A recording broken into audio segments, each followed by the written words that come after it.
Imagine living so far from civilization that silence becomes a companion, where the wilderness is not a backdrop, but a living boundary that decides what stays and what disappears.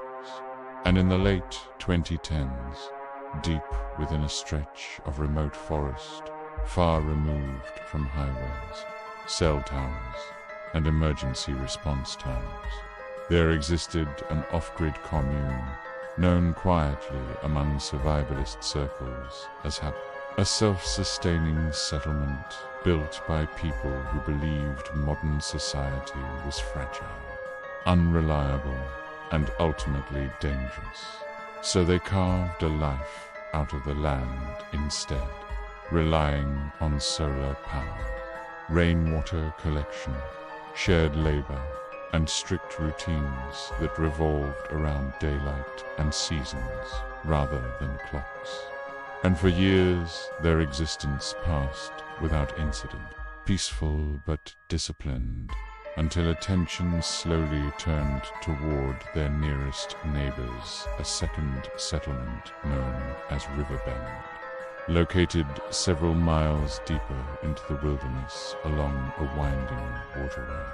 Older than Havenwood by decades, founded by an earlier wave of off-grid idealists who preferred isolation even more intensely, communicating rarely, trading occasionally, and keeping a respectful distance that felt normal in a place where privacy meant survival.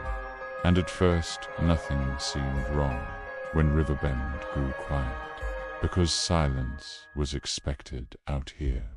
But what began as normal absence gradually transformed into something deeply unsettling as Havenwood's residents realized that weeks had passed without smoke from Riverbend's chimneys, without the usual trail markings being refreshed, without the faint but familiar signs of life that seasoned wilderness dwellers instinctively notice even when they are not looking. And when one of Havenwood's supply runners finally made the trek to Riverbend to check in, what he found was not decay or abandonment, but something far worse, a settlement that appeared paused, cabins still standing, tools neatly placed, gardens partially tended, food stores intact, and yet not a single person anywhere, no bodies, no signs of struggle, no farewell notes, no damaged structures, just an oppressive stillness that felt unnatural, as if the land itself was holding its breath. And when he returned to Havenwood and described what he'd seen, the reaction was not panic, but denial, because accepting that an entire community could vanish without explanation was more terrifying than assuming they had simply left temporarily. But denial only lasts so long when the wilderness itself begins to behave differently. When animals avoid certain areas, when familiar bird calls vanish, when nighttime feels heavier, and as Haven's leaders debated whether to involve outside authorities, something they had avoided for years to preserve. Independence, their internal journals, audio logs, and handwritten records began documenting strange details that no longer felt coincidental, including compasses spinning unpredictably near Riverbend's land, an unnatural quiet that seemed to absorb sound, and a creeping sensation reported by multiple residents that whenever they stood near the boundary between the two settlements, they felt observed by something that did not move, did not speak, and did not reveal itself. And this is where the story stops being about a missing community and starts becoming something far darker. Because disappearance implies absence, but everything about Riverbend suggested presence. And as Havenwood struggled with fear, division, and the question of whether isolation had finally cost them their safety. One truth became unavoidable. Whatever happened to Riverbend did not happen suddenly. It happened deliberately, quietly, and without resistance. And as you continue watching, what the remaining residents would uncover would force them to confront a possibility known. Off-grid philosophy prepares you for that the wilderness does not just hide threats. Sometimes it chooses, and sometimes it erases entire communities without leaving behind a single answer. This is true Terrifies, where real mysteries, unexplained disappearances, and documented survival horror are explored with care, realism, and respect for the truth. If these stories of isolation, lost communities, and wilderness horror speak to you, subscribe now, because what comes next only gets darker. By the time Havenwood's residents accepted that Riverbend was not returning, the wilderness around them had already begun to change in ways no survival manual prepares you for.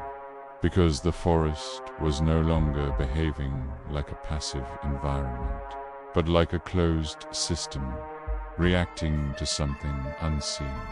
And the first undeniable sign came from Soundor, rather the sudden absence of it when multiple residents independently recorded in their journals that entire nights passed without insects, without owls, without the low ambient noises that normally reassure people they are not alone, replaced instead by a pressure-like quiet so complete it caused physical discomfort, as if ears were being pressed inward.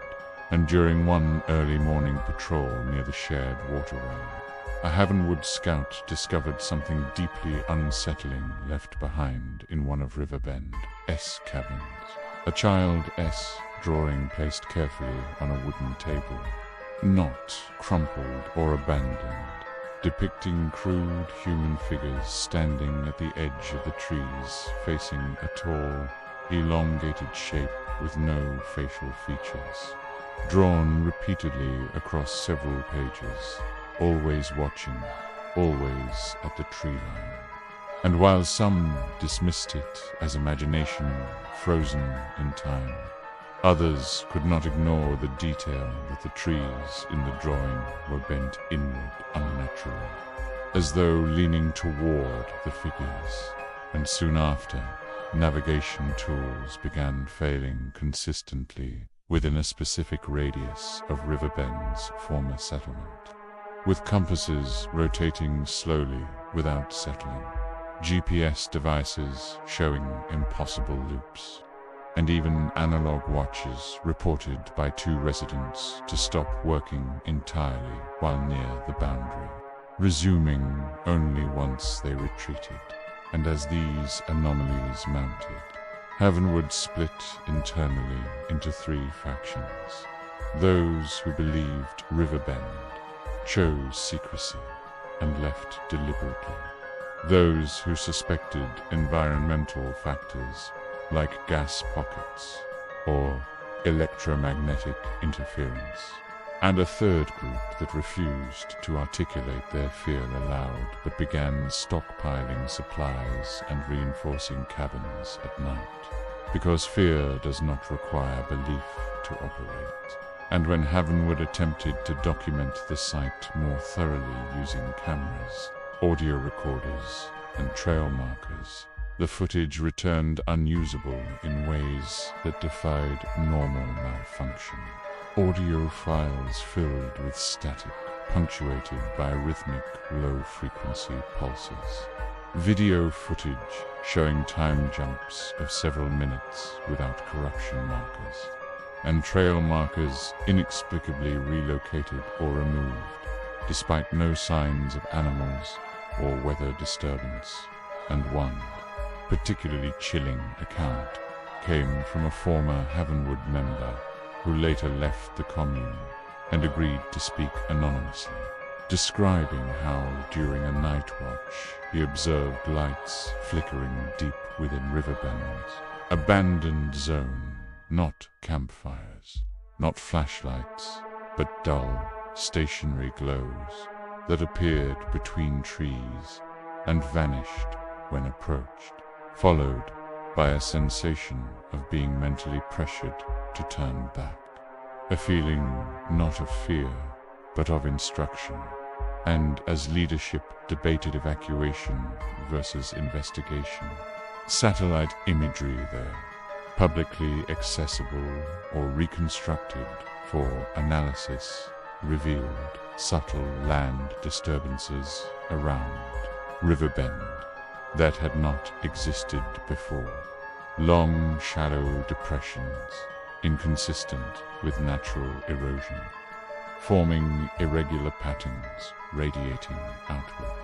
And the most disturbing realization was not that something violent had occurred, but that nothing violent appeared to have happened at all, because there were no defensive marks, no broken doors, no panic indicators, suggesting that whatever caused Riverbend to vanish did so without resistance, without chaos, possibly without awareness.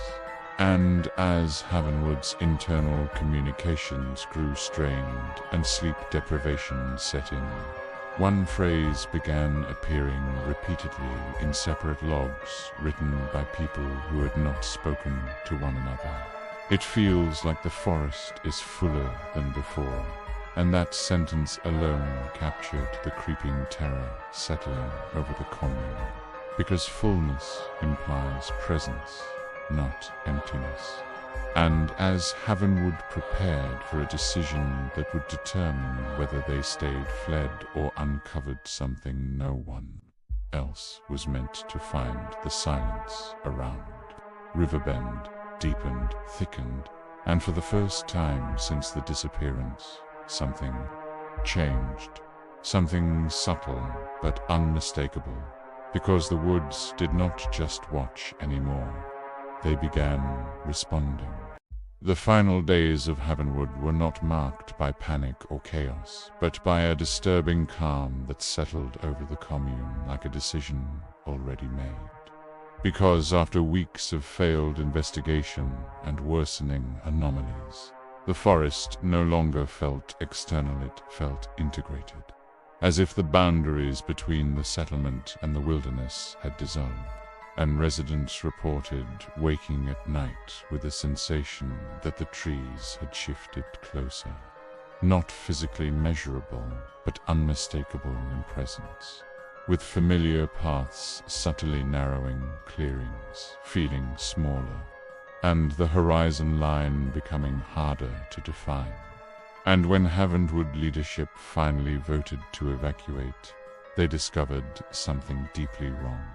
Routes they had used for years no longer led where they should, trails looping back silently, landmarks appearing slightly altered, and one group attempting to reach the main access road documented walking for nearly 6 hours, only to emerge less than a mile from where they started, exhausted and disoriented, with no memory of turning back.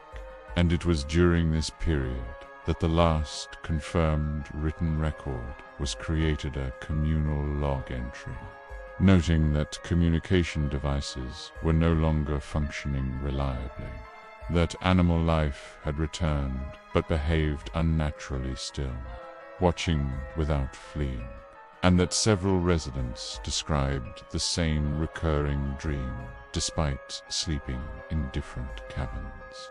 A dream of standing at the edge of Riverbend's former settlement, while something unseen moved between the trees, not approaching, not retreating, simply existing. And then the logs stop abruptly, not mid-sentence, not damaged, just finished.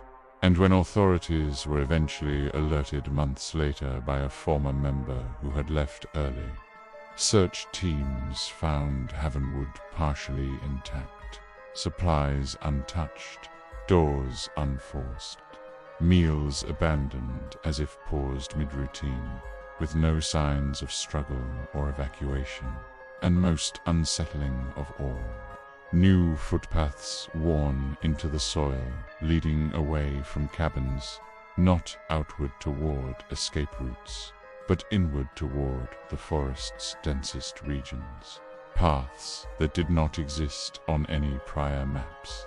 And while official conclusions cited voluntary abandonment and environmental hardship, no explanation was offered for why every personal record ended within a 2-day window, why no vehicles were used, or why thermal imaging revealed irregular cold zones clustered where Riverbend once stood. And today, the area remains restricted, unofficially avoided even by locals, because those who pass nearby report the same sensations Havenwood described: the oppressive quiet, the warped sense of distance, the feeling of being acknowledged rather than observed. And the true horror is not the idea that something attacked these communities, but that nothing needed to, because whatever exists in that wilderness does not chase, does not hunt, does not announce itself. It simply waits, patient enough to let people erase themselves. And as the narration slows and the screen fades to black forest silhouettes, one final thought lingers for the viewer. When entire communities disappear without resistance, without evidence, and without urgency, maybe the wilderness didn't take them by force. Maybe it convinced them they were never meant to leave, followed by a quiet outro, inviting viewers to reflect, share their theories, and subscribe to True Terrifiles Official, where the most terrifying stories aren't about monsters in the dark, but about places that learn how to keep what enters them